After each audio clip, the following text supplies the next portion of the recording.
आजिज़ी के लिबास में दिलों के यजीद हैं लोग।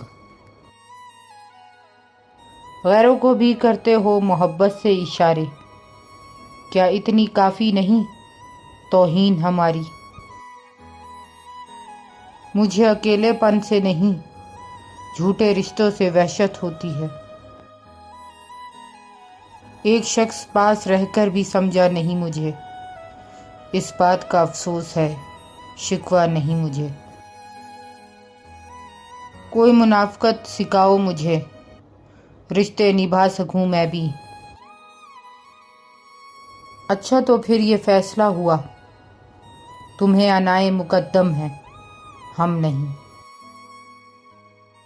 दुनिया का सबसे घटिया खेल पता है कौन सा है? लोगों के खलूस से खेलना। च्युइंगम और मतलबी लोग शुरू में ही मीठे लगते हैं,